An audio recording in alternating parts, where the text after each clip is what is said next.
In this episode of A Better Conversation, we bringing out somebody different. This person don't throw weddings. This person is not a bartender. This person is not in the catering industry. This person is an activist. This person has a bloodline of strength. This person has been through so much that man, I just want y'all to tune in and just listen. This one is going to be epic. A Better Conversation. A Better Conversation is a podcast that niche down to like hospitality. We talk about big parties and big celebrations and big weddings and what it takes to staff them, what it takes to produce them. But sometimes, we bring in another guest.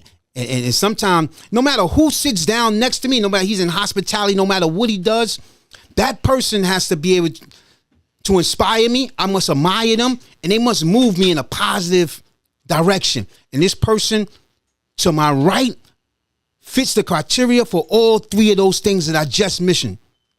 Introduce yourself, man. Appreciate you having me here too. Yeah, appreciate it. Better Conversation. You with Malik Salahuddin or Swerve Passico, however I know you, but we the same person. Like I said, it's a pleasure being here. I did a little background on you, and I appreciate that we was comrades of the same creed and have walked the same path. So it's a pleasure to just be here to build to our next journey. This is going to be epic. This is going to be epic. Of course it is. Everything we do is epic. Let me start by asking this. Where you from and how you got there? So, I'm from a couple different places. But where I'm from New York City in general. So I'm born on the Lower East Side of Manhattan, Beth Israel Hospital to be specific. So from there, I moved to Yonkers when I was about 10 years old. So basically, I'm from New York. I lived in Harlem. Right now, I'm in Harlem. Right. But my business is out of the Bronx. Okay, got you. So I just represent New York and the whole standing point for itself. Okay, so your standing point, you mentioned Yonkers. Yeah. Let me ask you something about Yonkers. I in a situation in my life, I wound up being captive in this like jungle type of atmosphere. This jungle was called Valhalla. You familiar with that place? I'm familiar with that place, man. So, and unfortunately, I am. Unfortunately, I was in this jungle, and the men who thought they was the king of that jungle, they used to scream names like Elm Street. They used to scream names like Warburton, and they used to scream names like Lawrence. Don't forget Lawrence. Lawrence. Lawrence. They used to scream these places. I'm assuming those places are places in Yonkers. Since the kings of the jungle spoke those. Tell me about those places, being from Yonkers. Well, you mentioned some of the roughest places. So you got Warburton, Body Hurt and Warburton. That's where Jadakiss is from. Okay. That's the north side. Gave me the end of Yonkers. Okay. Shout out to my Warburton dudes, WW2. Shout out to my man Frankie, all of them over there. Right. My son Jeff, all of them. So you mentioned Warburton. You mentioned Elm. The Elm Street Wolves. That's the hill right there. You feel me? Okay. A lot of my family, I was raised on that side for a little while. I'm from Linden originally as a little boy. But when I got my standing point in my name, the last one you spoke was Lawrence Street. Okay. Lawrence Street is borderline Yonkers, borderline the Bronx. Okay. So we got a little bit, I ain't gonna say a little more swag than everybody else, but we come across a little bit different. I can see the way you swagged out today. You already know rockstar shit. Right. But you can say we most hated, but most love at the same time. We the admirable ones who've broke artists into the industry, who've been on the radio, who did all of this without endorsements from like the other side, which is our biggest. The kings of our town is like the Locks, Jadakiss, Styles P, Chic.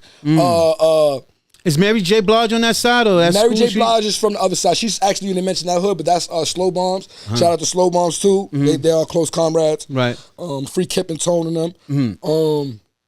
So yeah, Mary J. Blige is from the other side. She never really jacked Yonkers like that. You see it in documentaries and shit, but I've never seen her. No disrespect to Mary J. Blige, but I've never seen her in the hood. In the hood, like a DMX. You X out of there too. X out there too, but I'm a little younger. Okay. So when X came out. Like, of course, we was hardcore DMX fans. Right. Came out, we out there riding dirt bikes. Right. We ride bikes and shit in Yonkers and raise dogs. Right. That came from the culture of DMX. Okay. He's the one that started, like, what we stand for to a certain degree. Okay, got you. But through evolutionary time, every hood changes. Okay. So we definitely evolved from breeding dogs to riding bikes to... We went through our flashy stages when people was dealing with and delving with the shaitan, the underworld money. Right. But now everybody that I know... We have evolved from criminal to corporate. I like that. Same way with me. Same way with that, because we speaking about that Valhalla. That jungle was like it's a county jail in a sense. It's like it's your version of Rikers Island. I wouldn't compare it to Rikers. I've been to Rikers Island too. I've been in the 5 building. I've been in the 6 building. Right. Rikers Island is a lot more tougher and a lot more like guttery. Like Valhalla is more misery and like controlled environment. Valhalla felt like jail to me. I felt like a slave. Valhalla seemed to me, the one thing that stood out to me from my year being in that jungle atmosphere, it stood cold in the new jail. It was like the air was, I was just my dream at that point was just being somewhere warm. Because it always was so cold there. I guess for they don't want people to catch colds or whatever, so they had the temperature low. Yeah. That's what stood out to me there, you know, being there. Valhalla was like a factory. I felt like a manufactured slave. Like that was my first trip through prison, on my way to prison. So I'm in Valhalla sitting, waiting to go to prison, Department of Correction, where I'm supposed to learn my lesson. Right, you know what I'm saying? So as we going through those stages, we don't realize that these are something we're going to look back on. So now that we talking about this and we building and looking back on what we went through, I appreciate that you went through that and I went through that. Unfortunately, we did, but we here as men. So my experience from comparing Valhalla to Rikers Island, Valhalla was kind of sweet compared to Rikers Island. I'm not gonna lie, because when I was both. I was playing like I was minding my business in Rikers Island, because I'm not really from there. So I got establishments through a whole bunch of different communities. I'm Islamic. I'm a Muslim. I follow Islam. I was. So then I also fell in line to the shaitan for a little while. I'm not gonna lie. When I was banging blood, I was out here pressing. And I was supposed to be brotherly love overriding oppression and destruction. So my religion was something I was born into, right? So that was more in Valhalla for me. I more prayed. I more was preparing myself for that. So then when I went to Rikers Island, these was like violations. And I'm already upset that I'm back in this place.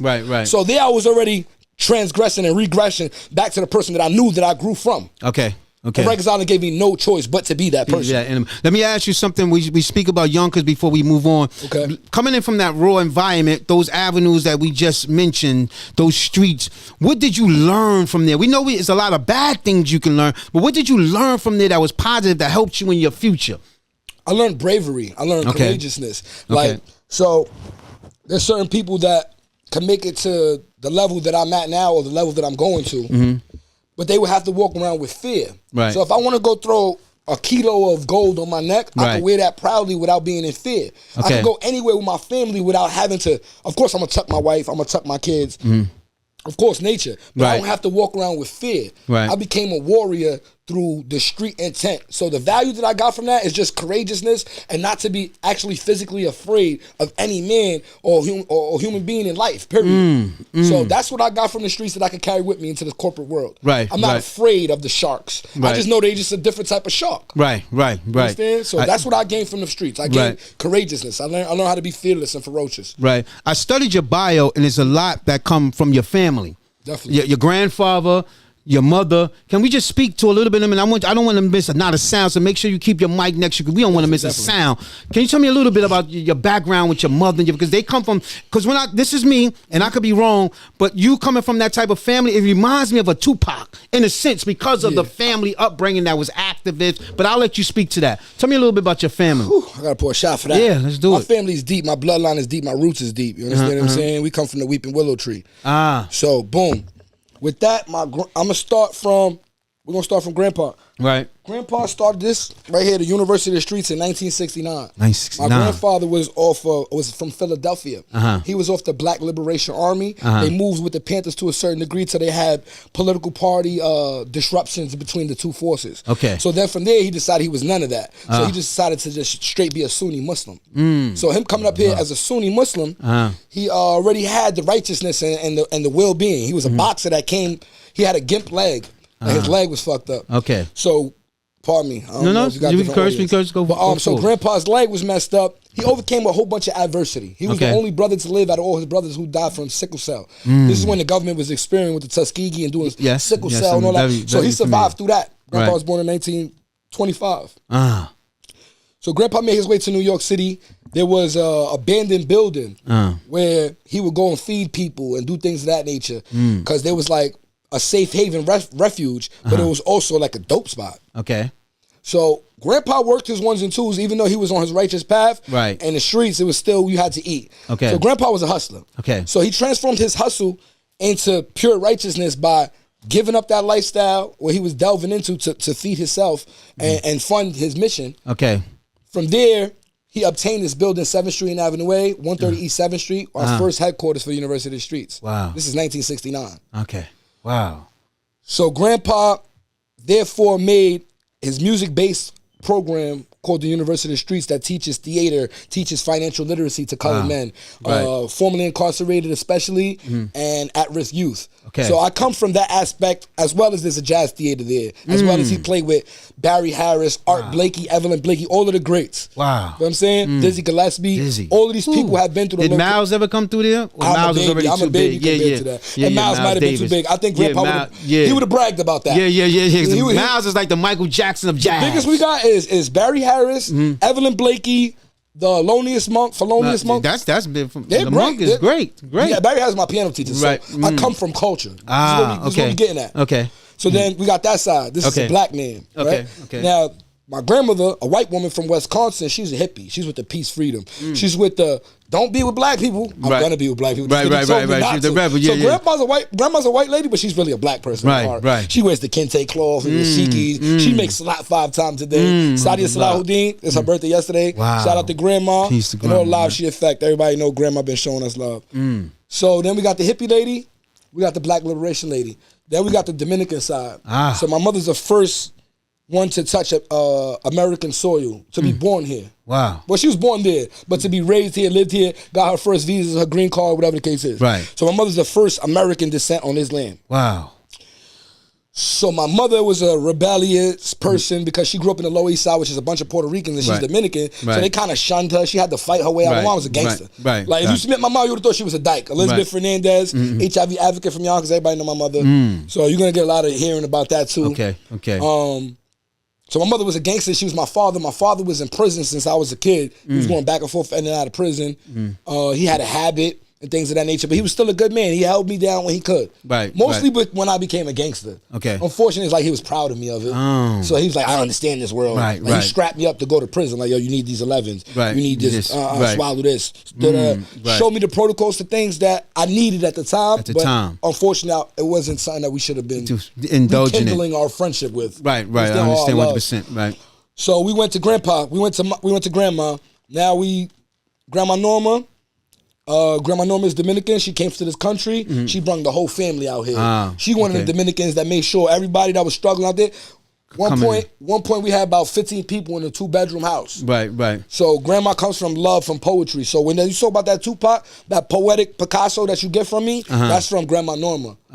Okay. You know I see relation now. Amor de corazón. You feel what I'm saying? That's love from my heart. Love from the heart. I got you. Yeah, she gave me that. She instilled that in me. And she instilled that in my mother. The passion. So between Grandpa being a freedom fighter to stop gang violence and uplift the people, you got that aspect of me. Then we got Grandma, who's a poet, who passed that on to my mother, but my mother's a rebellious person. My father. So there was the black sheep. I was raised by the black sheep that had good heart, and unfortunately they both gone now. So my mother and my father's dead. My mom died from HIV/AIDS, Sorry to hear that. and my father died from complications, but a lot of shit was mostly drugs and things like that. Let me ask you, it had to be, in growing up in that household, I don't know, because of what your family was going through, was there a lot of love in there? And what brought you, because you had such great family that had such structure, what brought you into the streets? Like, at what point did you go into the street life? Okay. So mommy raised me by myself since a little kid. We went out there, we was in West Hab. Okay. West Hab is like a shelter facility. Okay. So I came from nothing. Okay. Mommy wanted to escape the domestic violence. Mommy wanted to escape the abuse. Mommy wanted to escape the city. Okay. So what most people that go to New York from, to Yonkers from, they mostly from Harlem, Bronx. Right. That's like a escape. You feel like you went upstate, but you ain't really go upstate. Yeah, exactly, you know what I mean? You still a part of the boroughs to a certain degree. So boom. So mommy moved up there and she raised me alone. Me and my brother Anthony got a Fernandez in my mother, and he's Hernandez. We don't have the same father, but so boom. So she raised us alone from the shelters to this, that, and the third. So I watched my mom struggle, which gave me regression. Then I found out my mom had AIDS when I was like 10 years old, which gave me regression. Right. Then my father wasn't there, which made me regression. Right. So me being that frustrated in life about not understanding, like my daughter broke down to me and said, yo, you a good dad, you had all my graduation, but you're not there for me. Because I'm over here chasing my dreams and shit. Right. I got books written. I got community activism. I got big shoes to fill because of grandpa, because of my mom. Got you. So I was neglecting my own child to a certain degree. And she broke down to me, and now we have a better relationship, thank God. Malia Giselle Concepcion. That's my baby. That's my heart. Okay. So the love that I have now for the world is single-handedly because of my mother and my grandfather. At what age did you turn into the streets, though, that you went in and started to, was it peer pressure? What was it that led you into the street? And what was it like in that area of Yonkers growing up in that violent, why didn't you go to football? Why didn't you go to boxing? What did you go to gangs? Like, take me there. Let's travel with you. Let us travel. I'm going to take you to 7 years old, you heard? I have no reason to do this. I go outside, I see this dude riding a bike. He puts the bike down. He's my age, not a dude, he's a kid. Yeah, right. I take his bike. Just take his bike, just because I can. Right. Because I know how to slap box. I have cousins and shit like that too. Right. From the projects in Lower East Side, Jacob Reeves and Lillian Ward. So I'm already a ghetto kind of hip hop kind of kid. Right. I'm already influenced by the culture. Right. Like, I'm an artist myself. I'm a rapper. I'm a poet. So I'm already influenced by the fucking 50 Cent. So since, let's say 50 Cent, I don't know how old I am in 50 Cent. 50 Cent single-handedly made me kind of want to be a gangster. Right. Because that's 20 years ago. Yeah, all of that going on. And when the lights went out or some shit. Yeah. But all of that going on while I'm a child. So music influences your brain. Right. Plus I'm going through this regression of why my dad is not here, why all these kids got dads. Right. So I'm about 7 years old. I steal a dude's bike. He comes back. He comes with his mother and his father. I wound up spitting on his father. Little boy. Right. So the guy helms me up. My uncles, all of them come from the city. They fight this dude. I got people that got my back. Right. So, but they live in the city. Right. So now that I know how it feels to have somebody have your back, I want to be a part of this more. Right. So now I go down the hill. As a little boy, I'm on Linden. I go down the hill. This is before I got to Lawrence. I go down the hill to DMX Hood to School Street. Right. It's about 5th grade. Now, after the little transitions. Right. So it's about 5th grade. I go down the hill to School Street. This is where the gangsters are. This is what you're supposed to be afraid of. Right. I'm lured by this shit. Right. Like, I could get shot down there? Right. Like, they shoot people? Right. Got my blood boiling. I'm a little excited about this shit, like a white girl. You know what I'm saying? I'm like, this stuff could happen to me? Let's see. Let's see if it could happen. Right. Because what I got to lose anyway. Right. You don't think about death as a kid. You know, I'm fearless. I'm a fearless little boy. Right. I was born fearless. Right. I'm not scared of spiders, snakes, fucking skydiving. I'm not scared of anything in the world. I don't really think, except the feds and motherfucking jail again. Right. So I make sure that I don't do nothing illegal, so I don't have to be afraid of nothing. Smart move. So, like I said, it started as a kid. I was just built aggression. I was naturally, I would say naturally born bad. So then you had to graduate into more crimes that led you into incarceration. Like, tell me about that. Now you graduate. Now you might be 17. 10 years later, it had to been a lot more going on in your life. If you skip that much, there's like 4 different people there. Because I did try to play football. My mom tried herself, but she's a mother. Okay. So I couldn't really relate to this woman. Right. It's like my son is a baby right now. He's 3 years old, so he gets away with murder with his mom. Right. But when he's around me, he's like a little church mouse. Right. So I needed a man to like kind of like rough me up. And I don't know if it's hearing me good. Right. I needed a man to show me how to be a man. Right. It's still even certain things in this, and now in relationships with females, right, with like a lot of female bitch tendencies that men carry, right, jealousy, emotional wrecks, and just all this shit that you shouldn't carry, but a man is supposed to teach you these things, right. So I'm veering but it's okay because you graduate. We trying to graduate you from there that you went into a prison incarceration. Right. So like, how did that happen? As a child, I never went to jail, but all right. So I was so afraid as a youth. I was so afraid that I made myself more dominant than everybody that was around me. Okay. I wanted to rule by fear. Okay. Plus I'm a little Spanish guy. I'm 5'2" at the time. Right, 5'1". I'm small, man. Right. But in my brain, my body was bigger because I knew that I had to protect myself. Right. I knew that I couldn't put I had to put a mask on since a child because I didn't have a father figure to walk me through these tough stages. Okay. You understand what I'm saying? Right. So therefore, I became more violent. My violence was since a kid. I probably cut this kid in that's even before the bikes, actually. Right. I opened the pencil sharpener, took the blade out the pencil sharpener, right, and ripped this dude's leg. And this is like probably like 5th grade, 6th grade. Right. Just to see the shit happen. Right. You know what I'm saying? Just to see it, like. Right. So then I got in trouble, and I didn't really get in trouble by my mother. She was like, "He did something to you?" And she was like, babying me because she felt bad for me because I right. knew that I didn't have a father and I was going through my mental issues and she didn't know how to deal with this as a woman. Right. And there's so many women out there that's going through that. And yo, ma, if y'all listening, keep struggling, keep providing for y'all kids. It's men that come from y'all. Right. If there was no woman, there'd be no man. I have a newfound respect for women now. Right. You understand what I'm saying? Got you. Now that my mother's dead and now that I'm raising my daughter by myself, Right. because that baby mother's not in the situation. Okay. So I've been raising her since 7 years old by myself. So you had to, at some point, you had to turn because it's all this violence, but now being a loving father, be so intellectual, being at this growth stage, because I see you have grown so much. What happened that made you turn? That you said, hey, I don't want to be prisoner. I don't want to be in these prisons. I don't want to be in Elmira box no more. I don't want to be in these institutions. I want to do something better for the community. What happened that made things just, you said, you know what? What led up to that you changed? What led up to that? I'm not trying to defend myself, but to defend myself, You gotta make sure you keep that mic because we want to hear everything. Yeah, not trying to defend myself, but to defend myself, I've never naturally was unrighteous. Okay. I've never robbed an old lady. Okay. I've never stole from my friends. Okay. I've never had advances at any of my friends' girls. I've never told on a man. Okay. I've never done anything unrighteous. So I've done bad things that weren't good. But righteous to me is like a moral caliber of nature. Like, where's your caliber of your moral compass? Right. So my moral compass was intact because my mother was a gangster. So she let me know, we hungry, we all break bread. So I was volunteer. I was a bully basher. If you thought you was tough, I thought I was tougher. Okay. And I wanted you to know that you weren't tough. Right. And I wanted your shine. The aura that was around you of being a tough guy, I wanted that crown. Right. So therefore, I've always been that way since a child. But where did I just realize I didn't give a fuck about that? Yeah, like, I don't need that no more, the man. streets can have the streets, is what you're talking about? Yeah. So y'all can have the streets. When the bullets go into the gun and the gun goes on the shelf, and then it goes into the closet and then you give it away. When did I give my gun away? Right. Let's go. Never gonna give my gun away. I'm fucking with you. But when did I give my gun away and decide that I was that person? I would say when I went into prison. Okay. Consequential thinking has been my transformation. Some people get rehabilitated from jail. Some people become better criminals. Right. I didn't become a better criminal, even though I started selling drugs in there and got the bag in there. Right. I can speak on this because I've already done that. Yeah. Understand. But I don't indulge. When I was young, I didn't sell drugs. I didn't want to see people on crack. I didn't want to see people broken down. Would you think that was from your grandfather's side, that Definitely Islamic side? Exactly. So when you was doing these bad things and you started getting older and realized, did you feel that medium, that pull? I knew that Shaitan was whispering in my ear and that the jinns was actually jumping in my body and taking me over. I knew that these things weren't me. Right. I knew that it wasn't me. Right. For forever. Right.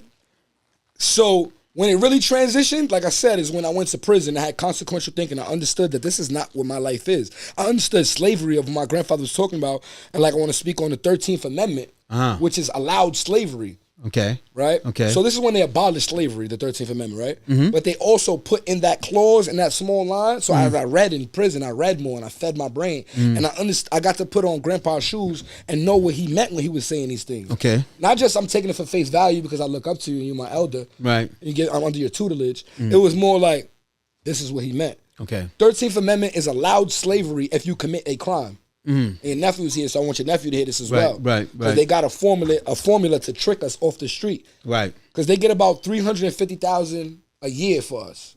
Per person? Per person. That's a lot of capital. I think it's like $500 to $1,000 a day for your meals. Right. Meanwhile, you eating slop that probably costs $20 worth of food. Right. If that. Right. So I'm realizing, I'm a slave. Right. It's the state versus Salahuddin, the state versus Thomas. Right. The state you understand what I'm saying? Right, got you. So I realized more that they tricked me out of my spot by me growing up so regression without having an outlet. And that's why I made that's why I took up the university streets and put it on my back. But what made you that transition from maybe being a blood or a crip or into going into that? Yeah. It had to be something that allowed you to say, you know what, I want to do this now. Like, was it something, was you ever a gang member? Let me ask you that. Definitely. Then where did that turn, in the streets or was that in prison? So since young, like I said, my block, I'm from Lawrence Street, so I was TLP affiliated, which is not a gang. This is a street family once again. Right. This is just the barrio, the niggas you grew up with, the ones that's gonna ride for you and put in work for you. Right. So that I've took value to that, and I love those people still to this day. And most of us have got to another stage. Okay. Right. So you asked me the question, when did it transform? Yeah, It's when did you I say, walked in Valhalla, I turned myself in. I shaved Okay. my head. I knew I was going on a voyage. I did something wrong. I don't want to elaborate on it too much Yeah, because yeah, it opens yeah. up old scars. Yeah. And I still just don't- want to show the people where you was at. So I want to talk about that. I want to talk about what you're doing now with the Yeah. community. Yeah. But they have to understand where you Where it came came from so they can understand the grips Bro, of I it. come from no father. I come from HIV, Right. and AIDS. I come from fucking Black Panthers. Right. I come from hippies. I come from all those because I'm just a human being. So Right. on my journey in life, where I'm at right now, I'm doing real estate. I'm in charge of 2 different properties worth $2.4 million or better. You understand what I'm saying? 14 units over here. People on Section 8. People on it.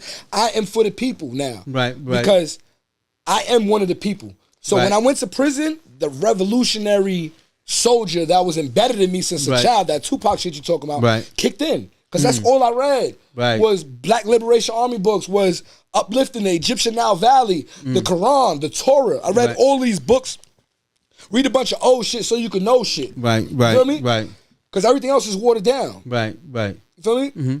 2 bodies for 1 murder. You buried alive. Yeah. So they want us to kill people. They want us to hurt each other so that way we can be a slave and off the system and not a powerful force. So once I put that these people was against me and tricked me to trick myself, I realized that I was an activist. I realized that this is not what my life is. That's I what I'm realized talking about. I realized when my bunkie was 17 and that nigga was doing, I think, 25 years. You heard? Right. And I'm like, yo, and he caught a body. In there. Like, yo, little bro, why you did that for? He's like, my friends. That was his answer, my friends. Right. I said, he explained, make a long story short, I felt Right. bad for him. Right. So I felt bad for your nephew. Right. I felt bad for my children. Right. I felt bad for the people that's coming up under us Right. that have no guidance and the lure of the streets and with the magnet that they put on the music. Right. It pulls you in to consume your mind, to consume your heart, to consume your physical, and Right. put you in that cell. Right. So I reprogrammed and rewired my brain. There I we didn't even go. talk to nobody in prison. Okay. You heard? I didn't even talk to them. I was writing books. I was creating digital tombstones, which I could talk about now. Wow. I'm an inventor of a billion dollar tech that's coming out. Wow. I created the digital tombstone. What is that? Digital tombstone. We got Okay. some copyright infringements, but just Okay. picture it in your mind and understand that Malik Salahuddin is the first person that invented Ah, that. okay. You know what I'm saying? Okay. I got Cheers it. to that. Cheers to that. Let me get a cheer. No doubt. Cheers for that. But Because now you got Yeah. this with your help. I want to know, like, because it must be challenges when you doing these type of organizations, trying to raise funds and trying to help the children. What's something that you saw that you said, you know what, I'm willing to go through this? What accomplishment that, like, you might have seen a young boy succeed or something that you're saying, I'm willing to put everything on the line for this organization? Like, there's anything that ever happened that allowed you to say, you know what, I don't care what it takes, I want this thing to work. definitely. So this dude died, Junior. He got stabbed in the Bronx in a Justice for Junior. Yeah. With So his- the big thing that happened with his brother was in my program. Ah. And he's visited my program a couple times, but it really wasn't for him. Right. So make a long story short, he got murdered, blatantly cold blood and things of that They nature. dragged him into the store and all that Dragged stuff. him to the store, stabbed him up, whatever the case is. Right. So his brother was in my program. He was deeply affected. He came in there and broke down to me. Okay. K Dot, keep making them beats, K Dot. I'm proud of you. Mm-hmm. So when I saw that and the impact of that, I was the person to run to and cry to. One, Right. that was just that. And then they knocked on my window. I was on WB11, Pix 11 News. Pix 11 and Channel 11. So I the know way that. that happened was crazy. I was sitting in the car, the dude knocks on the window, and I'm like, this dude got a suit on, there's mad people with suits and microphones. I'm thinking this is like Cheaters or some shit. Right. Yeah, I'm like, I can see I gotta that. be on Cheaters or Punked or something. Yeah. So then he's like, yo, what do you think about the that happened? My mind clicks. I said, this is an opportunity. Don't be afraid of this. Take this. Right. So I walk him. I say, yo, walk with me. Talk with me. He walks with me. He walks to my nonprofit. And while he walks in there, there's 16 kids recording on microphones. Wow. They ain't from the basement. There's 3 floors. They all, the whole 3 shit is floors. packed. I got my people that was under my tutelage teaching this. He walks in there. He's like, what is this? Is this government? I'm not government funded. Wow. I don't receive grants. Wow. I don't ask people for money on the street. Wow. I don't even want you to go to my GoFundMe page. Wow. So how do you fund this? How do you fund this great adventure that Because you... I am a genius. Because I feel am a that. genius. I feel that. Why am I a genius? I did it for free per bono. Per bono, just for the streets. Right. So I came home, we got this building, it's like, yo, we got to do a nonprofit. I said, I'm going to do what I think I should do. Right. Music got me, yo, I'll go to the corner. And Blood is a Crip neighborhood, 187 Right. in Belmont. So I just go up to the little gangsters on the corner like, yo, y'all rap? Y'all make music? Y'all break dance? What y'all do? Like, yo, OG, what you want? Right. No friendship, no disrespect. I ain't no Right. cop or nothing. Do I look like a fucking cop? I got my eyes tatted. Do I look like a cop? Right. They're like, nah, you don't. I'm like, I got a studio right here. Like, how much you charge? I'm like, I'm not charging nothing. Wow. Like, what? By the end of that week, we got about 50 students signed up, ready to. That's what I'm talking about. I go to the government and I tell them, yo, I went to the same way we went to drug programs when we came home. I took everything that I learned off my experience in life. Right. Every bad and good. Right. I got to go to this drug program. What if this drug program had music in here and that my therapist was something that I could relate to? Right. So then I write to, Medicaid. At this point, I'm a vendor for Medicaid. Wow. I charge Medicaid for them to pay me to do therapeutic outlet to the community. Wow. People his age and older. Wow. So That's great. That's what you talk. That's what I'm talking about. Genius work.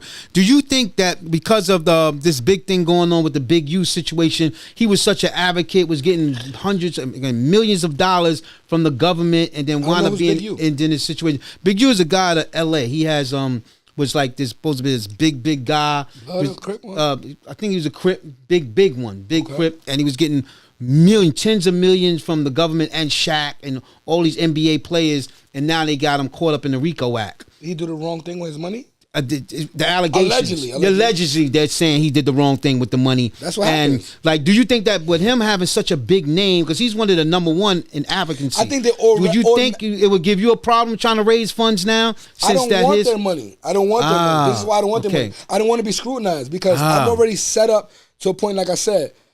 So one of our assets to the University of Streets is we have a building that has rental units in it. Okay. I plan on getting the people out of there, right? Right. Not forcefully or anything disruptive. Right. But I plan on transitioning into transitional living for battered women, formerly incarcerated men, right, and homeless youth. Right. Because it's 14 units.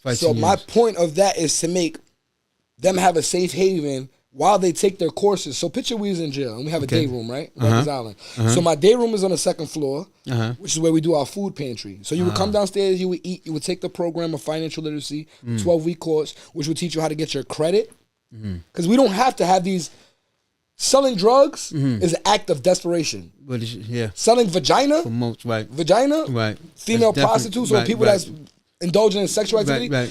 OnlyFans, I don't agree with any of this. Right. Because I'm a Muslim. Right. You heard? There's stuff for law to that stuff. Right. You know what that is? Those are acts of desperation. So what I'm here for is to take away your desperation and show you a road. Right. The roadmap. That's smart. Because I do think the streets, I said, man, why you do? I think that a person that's hustling in the street, he's out there 10, 12 hours. After everything is said and done, he's doing minimum wage. He could have just go do a job. He could get his nephew and start a business and make more than he's doing on that street. He's risking his freedom. He's risking everything. My little man, Freedom Homie, he just did. He's doing 10 years now. And I added up his money because he was around me every day. He told me, I'm just addicted to the hustle, bro. I got to eat. I'm not like you. I'm not in a situation of you. Right. I said, yo, bro, fall back and be my apprentice. Be my assistant. Help me and I'm going to help you or boost your credit, whatever you need. Right. He just was addicted just as much as the fiends to the hustle. Right. So now he's doing it 10 years for altogether maybe $12,000, $15,000. Look at that. Something that he could have just came up with and sold T-shirts or did anything, and you know what I'm saying? So at the University of the Streets, look, one more time, University of the Streets, we grab you by your hand, right? We take you to get your necessities, your ID, your social security, your first bank card, all of these things of that nature to make you a law-abiding citizen and above board. There's a positive word called above board, meaning that you don't indulge with none of the dumb shit. You're not at risk. Okay. So we get you above board. Okay. After you're above board, now we teach you the first stages of credit. Right. How to build your credit, how to get your first bank account, how to do all of those. So once you got that, now you got music with you. So we're teaching them music as well. Right. As a musician, you would need to have your own bank account. You would need to know what these people are doing. If you got a record deal, now you got a Zionist in charge of your money. Right. And if you look at the pattern of the industry, it's for you to go in debt. Right. My job is so that you don't go in debt. Right. My job is so that way you have financial freedom and understand what you're worth besides the accolades. Like I told you, I didn't have money. So Right. my money was my respect of busting a gun, Right. of having them in fear of me. So that shit still lives in me. Like my partner knows, he's watching, he's Right. holding it down with us. He's seen me go Grow. turn into this little fucking character, this little Right. demon. Right. It's not really me. But it's embedded in me still. Right. It's like an addiction. People can stop doing dope, but that shit still lives inside of you. I still want to slap people to this day. Like slap the shit out of them. Right, right. For little small things. But then I think about Allah and I'm like, that's not righteous. You don't have the right to put your hands on a man. Right. You can go to prison for this. You can lose your legacy for this. So once you get consequential thinking, then you have to go with that. But Consequential the thinking. best thing would be is harm reduction. Harm reduction. Let's unpack that. Let's unpack that. Harm reduction. Let's unpack that for a second. What do you get by harm reduction? When it comes to harm reduction, to me, I'm gonna go back to in corporate America, what I do. Sometimes these clients, they just be over arrogant, they be over conceited, they just be somewhere else. Harm reduction is I have a gauge in my mind. Every morning I go into this, I say, make sure you check your gauge periodically. That's my harm reduction. Okay. Because if someone says something slip, why is those eggs not cooked the way I asked them to be? Harm reduction is me gauging that and saying to myself, you know what? Oh, how can we fix it? Like, how would you like it? That's my harm reduction. Yeah, you know what I'm saying? Like fixing that gauge so that I don't say nothing crazy that can blow my bag. Because or offend someone. Yeah, offend someone. Because we have lack of soft skills. When you come from the hood, you have lack of soft skills. Right. Meaning engaging in conversation where you can bring the median back down to normal. Because these people are offending you in the world we come from. Right, right. In prison, you think you're going up there to these gangsters and you up there with, not sweethearts because they will kill you. Right. But they're gentlemen. Right. We hold doors for each other. Right. But if you was talking to your nephew and he's a child, right? Right. I would say, pardon me, excuse me. Right. Meanwhile, out here in this free society, like, yo. Like, bro, you don't see me talking? Right. That triggers me. Right. Little things trigger me. Right. It probably trigger you because Right, we have adapted to a level of respect that's beyond the norm. I think that's what happened to Blue Boy while he's back in prison now. You ever familiar with Blue Boy? I know Blue Boy. Yeah. I know his nephews and sons. I know Lois. That tricking, that trigger, that someone saying something that makes you. Blue Boy wants to be Henry. Is what's really going on. Okay. This dude from Lower East Side named Henry, who he looked up to. Okay. So we're gonna give some shout out to Henry from 12th Street. Right. Mr. Shotty himself. Right. So Blue Boy's a gangster, but he following the traits of Henry. Right. People don't know about the story of Henry. Right. But Henry hit the dude with the 12 gauge on 12th Street. He's dead now. Right, yeah, he did mad time. Blue Boy's old. You know, talking about 30 plus years in prison, damn near 40 years in prison, and coming out, he probably needed to talk to you to deal with harm reduction. People like Blue Boy are my target audience. Right. They're my target people to the save. young version of him. No, older too. Or to bring him in to mentor others. If Blue Boy would have seen me before he came home, he would have never lived that lifestyle. Right. You know why? Because you could go to the gun range. You could let aggression in. You could go to MMA. You could go to the gyms and beat the shit out of somebody legally. That's what people need to teach people. Do you really know how to fight? Right. Or do you just want to hurt people? Right. Because if you know how to fight, you can get your aggression out that way. Or if you know how to work out, you can work out that way. Right. People don't really know how to fight nowadays. Right. They want to kill people. They want to hurt them. And when you kill someone, you take two lives. You take yours Your and life theirs. and this. Exactly. So... Exactly, and that's the part. Blue Boy, I got respect for him because my family's related to them niggas and shit. They fuck with him, but I think those are direct signs of fools. Right. And like I said, because the NBA player gave him a job. NBA player gave him a job. He was security at a big weed dispensary, but something happened at the dispensary. Someone said something, like you said, harm reduction. You can't give a person like him security. They can, but see, that's the part. They put him on the front line. Violent dude. They put him on the front line. That's the problem. They put him on the front line, and he didn't have the harm reduction skill. That harm reduction skill, that right there would have helped him. Whatever that aspired could have helped him diffuse it instead of trying to show I hurt you. That I am who I am, and that's a problem because sometimes they gave him a plateau to be himself. Right. You don't do that. You change their acronym. Change their accolades. Change their places where, Exactly. You put them right on the front line. That's a trigger for him. Yeah, it was a definite trigger. You're going to make me secure things and show you that I'm tough. I'm going to show you OD. I kill people. Yeah, and that's He's killed people before. He killed Larry Davis. He killed Larry Davis. You know, and then the other he killed people, him by accident. Yeah. He didn't tell that story that way, you know, but... He said he killed him by accident. Yeah. He said he was going to kill somebody. He was going to... The other guy, but he finished off Larry. You know what I'm saying? He said once Larry got in the way, he finished off Larry. I don't believe that either because He had a name. Larry Davis had a name. Right, right. You're the perfect guy to jump out the window so I could get a bigger name off you. Right, Because I don't care about life. Yeah, yeah. Like you can see them people have. Larry always. I was with Larry. I was with Larry in HDM. I was with him in Sullivan Supermax. You don't think them people? Larry used to get crazy with the mouth. You don't think that people have mental problems? Yeah, yeah. All these people that we talking about as legends, they all have mental problems that didn't get resolved as children, and they wound up throwing their life away. But it's true. But it's You true. don't agree with that? Yeah, I can Dick understand Wolf, 100%. and I'm a Stone, but Dick Wolf, fucking him, LO, all of these big homies who's praised upon Right. are people that lost their mind and nobody never corrected it to help them soothe through the bullshit. My thing with the gangs is like there's Don't smoke what's these, the right? yeah it's okay. What's the end? What's the end results? No, you spoke on that kills the views though. Because they won't let you think. So we just wait for us after. We're almost done. We got 10 minutes left about to close on now. Right. Yeah, it's like we're what's the end results with these gang members? Because you already been there. I wasn't never in the game, but like what's the end result? It's like either you die, you go to jail. It's like no one becomes a multi-millionaire. It's like they have to become you. Like to me, a perfect example of a end result of a gang member is to become a person like you, where you can take that experience and then apply it in some way positive. Still, like I'm not actively banging, but I'm still a gang member. You can't never not be blood. Right. I studied the protocol, I studied the lifestyle, I studied all of that of it. But you have to be able to monetize it where it's something positive. Yeah, of in course. In a microscopic, started like as something Jim positive. Jones, in a sense, not.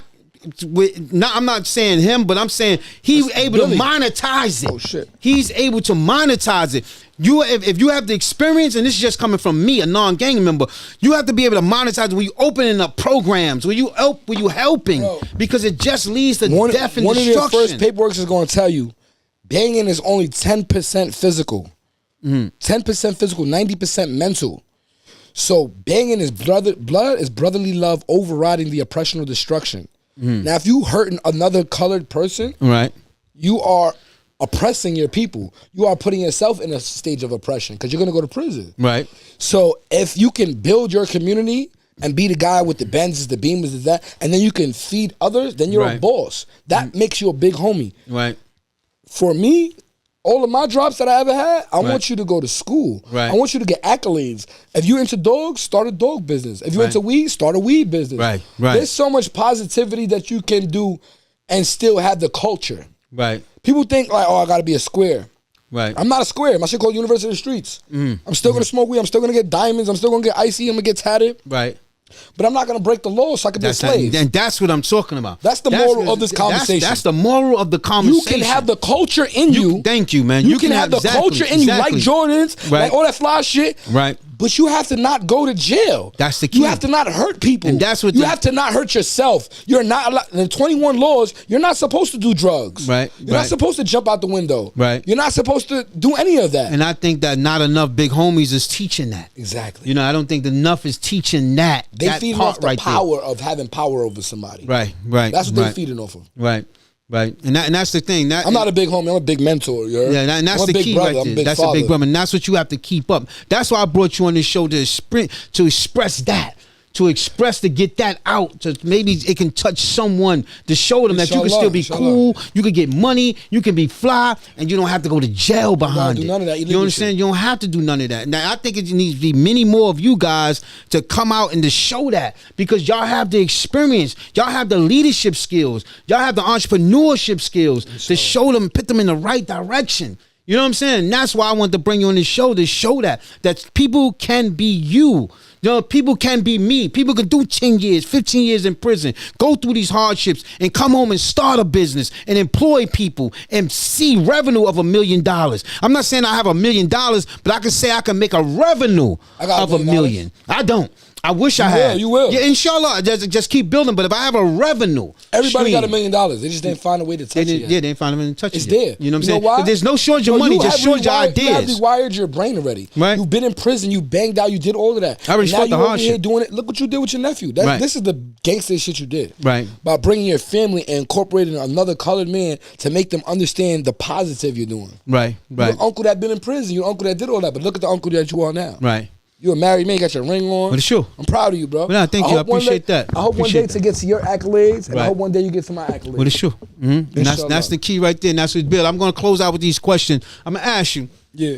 if there's a Monday and there's a person dead or alive on a Monday that you could go to a nice quiet dinner and have a great conversation, dead or alive, who would that person be? And it was a Friday and you had to pick a person dead or alive to have a good party with and enjoy yourself with that person dead or alive, and who you would go to a Sunday brunch with and just chill out with on a Sunday. First one is that Monday. Who would you have a dead or alive sit down and have a good I have to dinner choose with? the different people? Yeah, different people. Okay. Dead or alive. Because any day, dead or alive any on day a Monday. any Because day- Monday is a cool, Yeah. nice I ain't business gonna lie, night. any day would be business my dinner. mom, you heard? Any day would be my She mom. would take Monday and have a nice My dinner mom would take conversation with any mom. of these days, but I'm a fill in the blanks. But my mom would take any of these days and all of these days if it was possible, because she's passed on. Right. But that was my guru. And you'll have a conversation with her on a Monday. Beautiful So conversation. Monday will be mommy. You said who on Friday you would just party with? Dead or alive, a person, have a great time. I'm going to Juma with Grandpa. You feel me? He gonna teach me his business asset of what I didn't miss, because I'm fulfilling his shoes by he made music. He wanted me to do what I'm doing. Right. So I want to hear him tell me that he's proud of me. Alhamdulillah. You heard? I want to hear him proud of me. Mashallah. Feel me? Mashallah. And I want to. That's all I want to hear. Right. I want to talk to my dead folks that was worth something. Right. There's no celebrity. There's Right, none. I'm a celebrity. Yeah, right. I'm worth But who's millions. that I don't person? give a Right. fuck about nobody that's not my family or uplifting the community. Right. And then maybe the last person, On like a you Sunday said, nice brunch, who would you go and just have a nice Sunday if they was brunch? dead, I don't Dead want or alive. It don't have to be. It could be. I got 2 dead family members I really care about. The last person would be probably Tupac. It would probably be Tupac. To do the have same that thing as my Sunday brunch. grandfather. Just The sit same with thing. him. To tell me, yo, I love what you're doing as a freedom fighter, as a revolutionist. Right. I love this music that you made. Right. I love that you are a piece of me, because Tupac isn't better than me. Grandpa's isn't better than me. My mother. Right. The freedom fighters and the people that was preaching righteousness but still was gangsters. Because Tupac Right. shot 2 cops. Yeah. He wasn't No, pussy. Pac. I mean, I You feel me? stood beside the man a couple of times. Word, you yeah, met Pac? couple of times That's with Pac. fire. I'm come from that age. I get brought over 5 decades to this earth, so I've been around the best of the best. We talking about the Pacs, the Haitian Jacks, the Jimmy Henchmans. I had a transportation company called Urban Horses that we controlled all the transportation in the hip hop industry. That was the quote unquote right people. When you needed trust, when there was some people that was gonna be in those cars that Can you tell needed me a story trust. about Pac? Is that the person that I see in real life? I mean, on the computer. Like, did you feel like that Gemini, like that fire energy? Did you? Standing by Pac, Or he was macking? you got different Pacs on different days. You know what I'm saying? You got different Pacs on different days, but Pac was just who you saw on those screens was Pac. You had that Pac that was hyped to get in the car and was ready, and then you had Pac that all we doing was with the girls, because I was only in charge of transportation. You see what I'm saying? So my job was to pick up Pac from the hotel and take him to where he had to go. Like the nights with Nels, when that situation happened with the girls, I was there. I wasn't in charge of his transportation. What, when he there. got charged with rape? Nah. That girl charged him. We can't use that word, but the R word, when he got that girl, she gave on the dance floor in front of everybody. She gave him sexual on the dance floor in front of everybody. The next time he was with us when she charged him with the with the Haitian Jack and all that, the Biggie that thing. But that was the next time. I was there. I just wasn't in charge of his transportation that night at Nels. I'm not trying to incriminate you. Yeah. I wasn't trying. Clear that up, I was clear with that. someone else that night, but Pac was there. But my job was just to transport these people. You have like a guy. A lot of people say negative things about him, but he's my guy. I appreciate him so much. He did so much for me and my family. The Jimmy Henchman.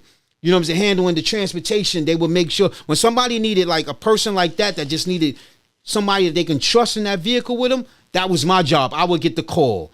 You know what I'm saying? And then taking it back to Yonkers, when it was the brother of DNY, when he got the leg messed up, he was in the hospital. I got the deal. That's how I got one of my most powerful deals. He was in the hospital, and when people used to go visit him and come into the city, they used to call me to do their transportation. And that's how I started linking up and have a strong bond with certain individuals. And that was my company. It was called Urban Horses Transportation, and that's what we would do. Our job was to transport the people who needed silence, that people can talk and not worry about it getting out. And that was my job with Urban Horses. But again, I crossed the line, and it cost me over a decade of my life incarcerated. You know, but I was able to come out and do something special again and open up another company called Urban Recycling. And that's what it's about. Employing other brothers, coming up with an idea, then let's bring it back to an idea. You're a boss. Coming up with an idea that bring a reality. It sounds like you don't want to eat by yourself. Yeah, no, never. You always never. have an. It's about the team. Even to your nephew. Always about the team. But now you realizing where it comes from, to the bloodline. Always about Everybody the team. else is gonna betray you. They're always gonna double cross you. And that's what happened then. You know who's not? About the team. You know who's not? Your family. And that's to a certain extent. And that's to a certain extent. And then that's what it's about. It's like building so other people can have an opportunity. Even if I bring my little nephew in here and just pay him $20 an hour. You know what I want to do with you, bro? You know what I want to do? I'm listening. We gotta make my crib, and we gotta go see the location so we can see how we could make something better. I want to do a brunch. I want to do positive things for the community. I want to do something like that. And my location, free. Perfect. If you ever have an event that you get donations or you want to help the people, you can use my space. Okay, I appreciate that. 100%. I appreciate that. Just know that. And we're going to keep on building. I appreciate you, brother, for coming through. Appreciate your time, man. Definitely. I really, really do, man. Coming through and just inspiring the inner city, let them know that they could do something special. Even after prison, even after gangbanging, no matter what, you could do something, it's going to do something special. And that's what it's all about, inshallah. Thank you for coming. A better conversation makes a better output, you heard? That's a fact. Appreciate y'all. We gone. We appreciate you, one.